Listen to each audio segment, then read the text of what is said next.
Right now, Darktide is currently 50% off, and if you are looking at the Steam page, wondering if this game is going to be worth your money and time, and if the current mixed review should be concerning or not, then you're watching the right video.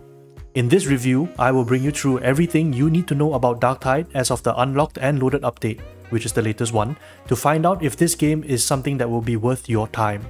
In fact, I've been holding back on releasing this video until after the unlocked and loaded update because I was expecting it to be a huge turning point for the game. But a review is only as good as its reviewer, and so to that end, allow me to introduce myself. I am Ryken14. I've been playing Darktide since even before its official launch, and I make build crafting videos and guides for the game on my YouTube channel. I am also a patch notes goblin in that I love it when any game I follow releases a new update or patch and I devour it eagerly, picking apart all the changes to see what's interesting or fun.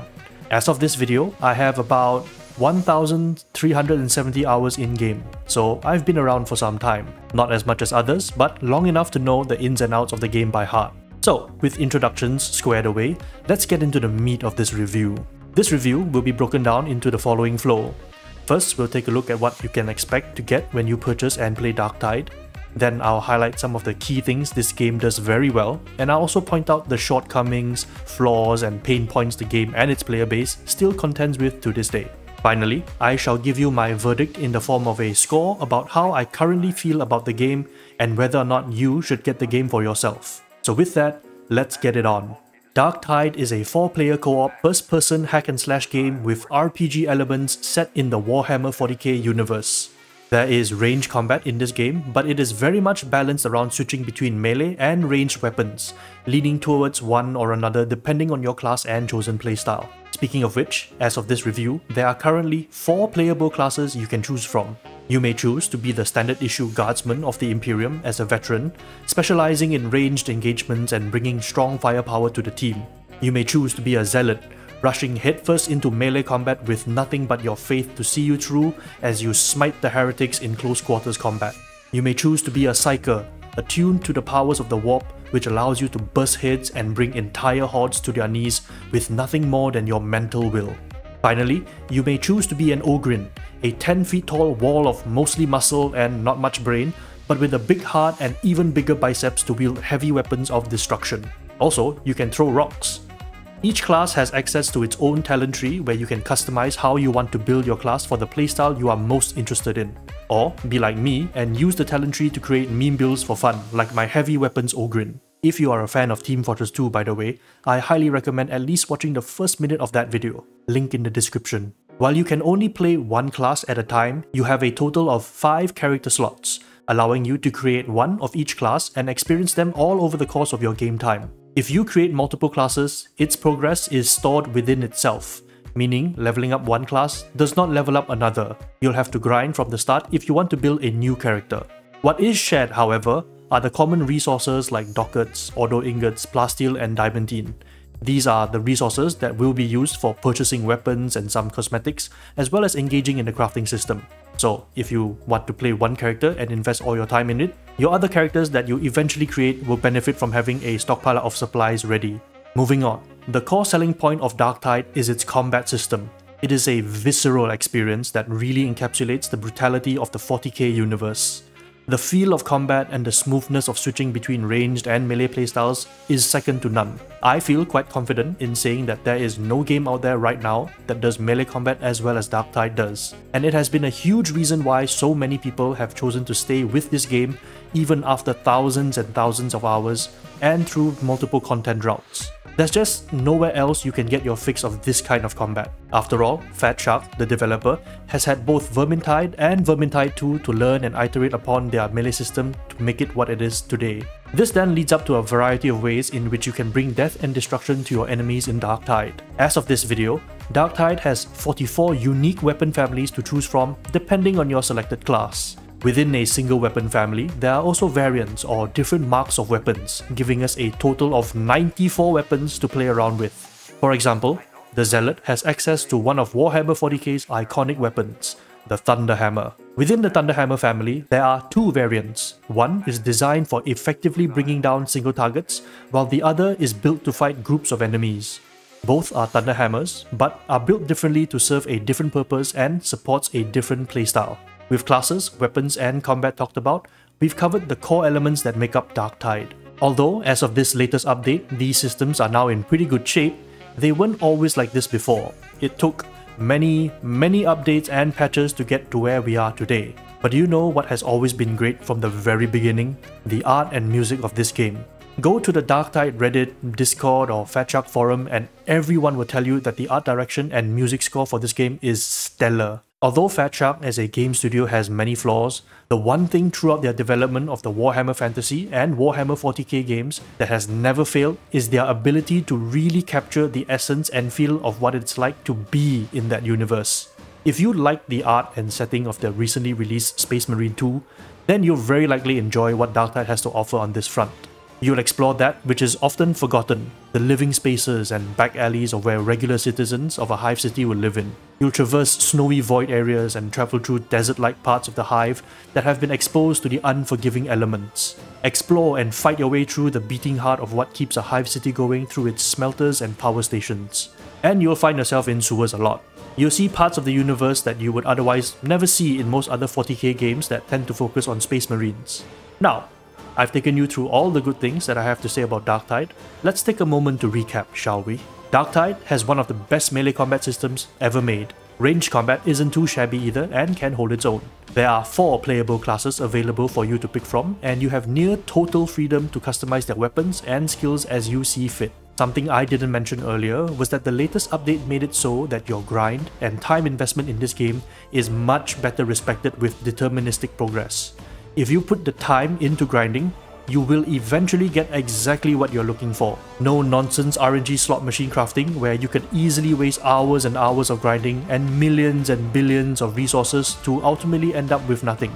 The game now respects your time so much better, and this is a huge part of why I'm making this review at this time.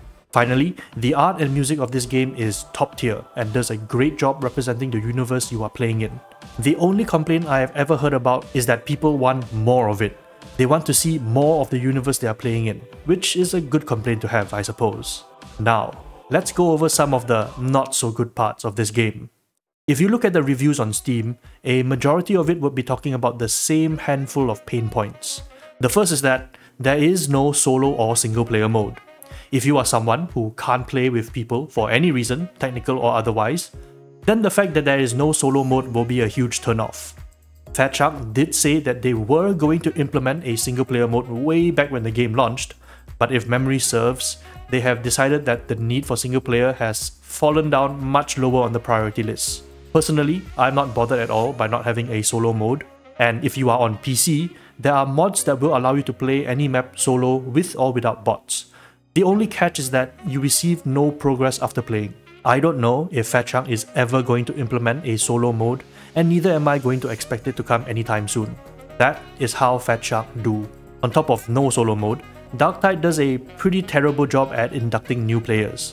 The tutorials in the game are bare bones at best, and there are just so many mechanics and in-game jargon that isn't explained to you anywhere. This may result in newer players being utterly overwhelmed with the lack of knowledge about what to do next and how things work. This is a key problem that I plan on addressing in my own way by putting together a new player guide that is up to date with the most relevant patch. Consider subscribing if you want to be informed when that guide drops soon. Alternatively, I'll also link to some up-to-date and useful resources in the description of this video. Also, as a note, the Darktide subreddit and Discord are full of veterans and helpful community members who are willing to lend a hand to newer players. Another key complaint you may encounter is that Darktide doesn't have a very compelling campaign or storyline. If you were looking for an interesting game that will pull you in with its captivating story set in the Warhammer40k universe, then I suggest you pick up Space Marine 2 instead of Darktide. I won't spoil what little of a story there is, but let's just say it's pretty forgettable and becomes irrelevant pretty fast. Now, that being said, the ambient dialogue, side missions and events, as well as the in-mission conversations between your character classes and NPCs do flesh out the universe a lot more than the actual campaign does. So, by just playing the game normally and having an ear open, you can actually start to grasp what's going on in the wider universe beyond the fixed narrative of the campaign. A small silver lining to be had in this case. The next negative has to do with the premium cosmetic store, also known as Commodore's Vestures. Now, to be clear, this game is not pay to win. Darktide's premium store is entirely cosmetic in nature, and there is no gameplay benefit to gain other than changing your character's looks. Apart from cosmetics being expensive as hell, it's the fact that the store operates on a bi-weekly rotating basis, moving a collection of cosmetics in and out of the store that really gets people annoyed.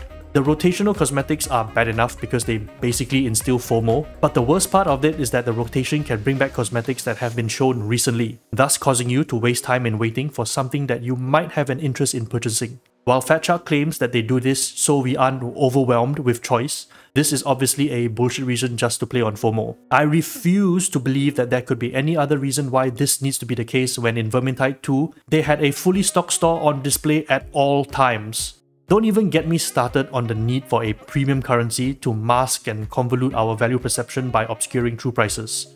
Now, as for cosmetic quality, granted some of the stuff they have in the store really looks great, there tends to be a bunch of clipping issues with them because our characters often come in different shapes and sizes. Moreover, many of the cosmetics are basically identical to one another, just with a small piece change here and there, or the pattern of the material is slightly different, or that it's a different color. There's a reason why the community calls the premium cosmetics slop on Reddit. You compound this with the fact that the cosmetic prices have been increasing while the bundles have shrunk, and you've got yourself a premium cosmetic store that is just not great to engage with and should be largely ignored until improved otherwise. That being said, the game does have earnable cosmetics too. While they aren't nearly as flashy or as cool as what you'd find in a cosmetic store, they at least give you some variety to play with. You can earn these cosmetics through either completing in-game achievements called penances, or just purchasing them from the store with dockets, which are the basic earnable currency from just completing missions and selling items. Another gripe that some players have is the fact that you lack the ability to select what mission you specifically want to play. Unlike in Vermintide 2, where you could play whatever map you wanted as long as you had it unlocked, in Darktide, the maps you get to play are on a rotation based on a timer.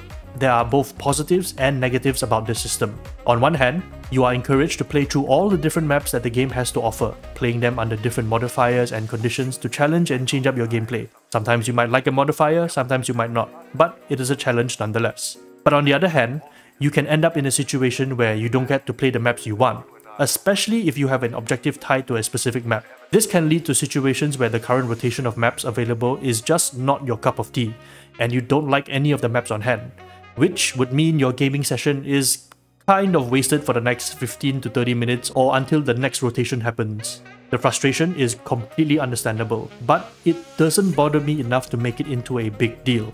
I'm just happy to smack heretics around regardless of the map or condition. If it's a map I love, the smackdown is even better.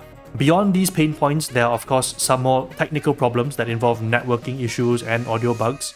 I won't harp on these too much because your experience will really vary. Personally, I haven't experienced too many network issues that is related to Fatshark, but more on my ISP side. Though I have had some games where I was just booted out because the servers were being a real bitch about things. And finally, if you went through Darktide's systems with a fine-tooth comb, you will find that there are many small quality of life things Fatshark could have added to make life better. It's not a deal breaker by any means, but if you look at all the small quality of life stuff that has been left out despite being such an obvious thing that should have been included, you might feel that this game lacks a little polish on the details of its user experience.